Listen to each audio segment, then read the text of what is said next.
Welcome to this explainer. If you're a pre-dental student, well, you already know getting into dental school isn't just filling out a standard application. It's kind of like a hero's journey, right? You're looking at massive trials, intimidating stats, and honestly some pretty grueling exams before you ever get to put on that white coat. But hey, don't sweat it. Today, we're mapping out exactly how to conquer this quest. Okay, let's dive into this. To keep this massive, honestly terrifying process from totally overwhelming us, we're going to break it down into 4 manageable, logical pieces. First, the competitive reality. Second, conquering the DAT. Third, why shadowing is all about quality over quantity. And fourth, acing that dental interview.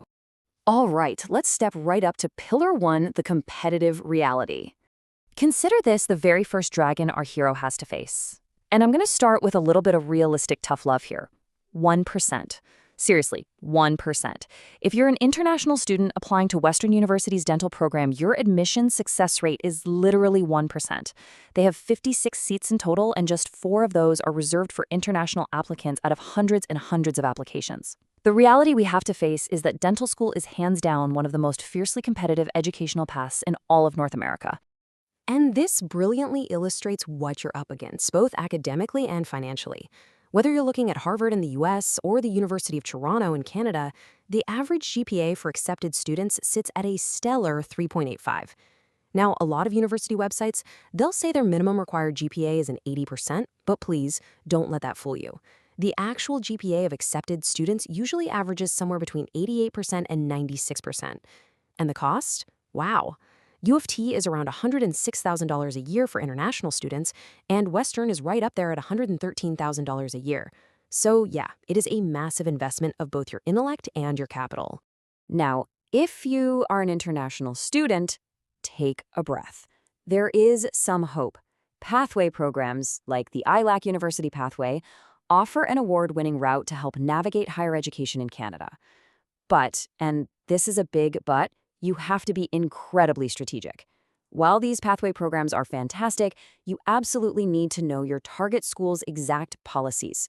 For instance, the University of Manitoba and the University of Saskatchewan, they do not accept international applicants at all. 0. Their seats are strictly reserved for Canadian citizens or permanent residents, and usually with a heavy, heavy preference for in-province residents. So you've really got to know your battleground before you apply. So that brings us to Pillar 2, conquering the day T. If your GPA is your armor, the dental aptitude test is basically your primary weapon. It's the ultimate equalizer in the admissions process. But did you know the test fundamentally changes depending on which side of the border you take it? This is a massive shift that caught a ton of people off guard recently. The Canadian DAT still operates on the traditional 1 to 30 scale, where 20 to 22 is generally considered highly competitive. But over in the US, the American DAT completely revamped its system for 2025. It now uses a 3-digit reporting scale ranging from 200 to 600. So if you're aiming for that competitive equivalent of an old 20 to 22, you now need a new estimated score, or NES, of about 440 to 480 on the American test. And if you're eyeing top-tier schools like Harvard, they're looking for an NES around 490. But listen, it's not just the scoring that's different. The actual science you're tested on is different. Just look at the bio sections. The Canadian DAT tests you on things like cladistics, ecosystems, and developmental biology. Meanwhile, the American DAT recently dropped developmental biology entirely. Gone. Instead, they've added a heavy focus on topics like viruses, genomics, and epigenetics. I can't stress this enough. If you use American study materials to prep for the Canadian DAT, you are literally going to be studying the wrong science. Let's move to and see how this builds into an incredible strategic loophole for applicants. Read this carefully because it's a game changer. The Canadian DAT can be used to apply to almost every single dental school in both Canada and the United States. But the American DAT is rarely accepted by Canadian dental schools. So if you're a student who wants to cast the widest net possible across both countries, taking the Canadian DAT gives you a massive advantage. All right, moving right along to Pillar 3, shadowing, quality over quantity. Okay, so once you have the hard numbers locked in, your GPA and your DAT, schools want to know if you actually understand what a dentist does all day. They want to see a compelling extracurricular clinical portfolio. The gold number you're going to want to aim for here is 100 hours of shadowing. Now, sure, some schools might accept as few as 50, but 100 hours is the safe benchmark to prove you're serious. And if you're aiming for those highly competitive, top-tier schools we talked about, successful applicants are often reporting 150 hours or more. Now, what's really interesting about this slide is how things have shifted post-pandemic. Virtual shadowing became this huge trend, right? But as you navigate this, be very aware of the definitive stance from the American Dental Education Association, the ADEA. They've clearly stated that while virtual shadowing can supplement your profile, it is absolutely not a replacement for direct, in-person observation. Actual, boots-on-the-ground clinical experience is entirely non-negotiable. So what makes shadowing actually count? Well, here is your actionable checklist. It's got to be unpaid, it must be supervised by a licensed dentist, and it needs to be documented so you can accurately report it later. But honestly, most importantly, it needs to be varied and reflective. Admissions committees do not want to see 100 hours of you just standing there watching one single general dentist. They want to see you branching out into oral surgery or pediatric dentistry or maybe public health settings. Programs like GoLective offer global health shadowing in places like Kenya and Tanzania.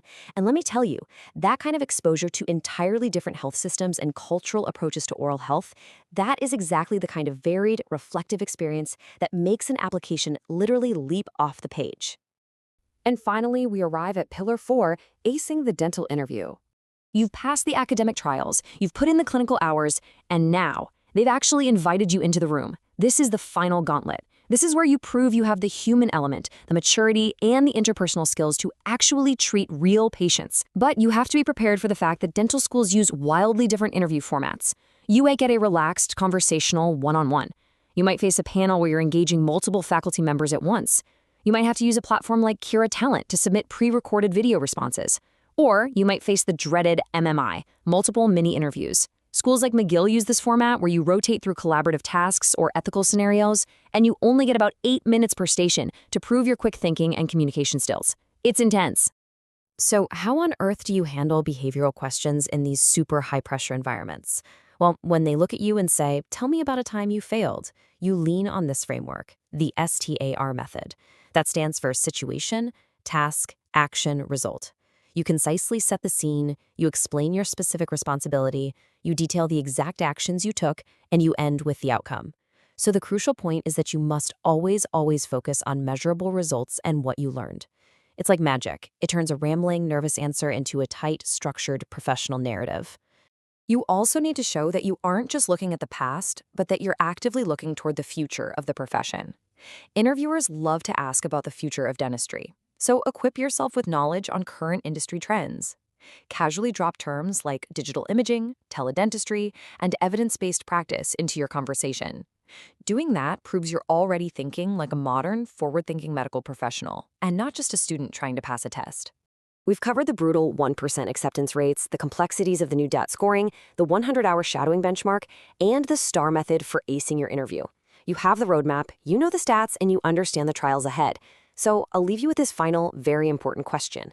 Are you ready to apply? Take this knowledge, start building your strategy today, and go conquer that admissions process. Thanks for joining me on this explainer, and I'll catch you next time.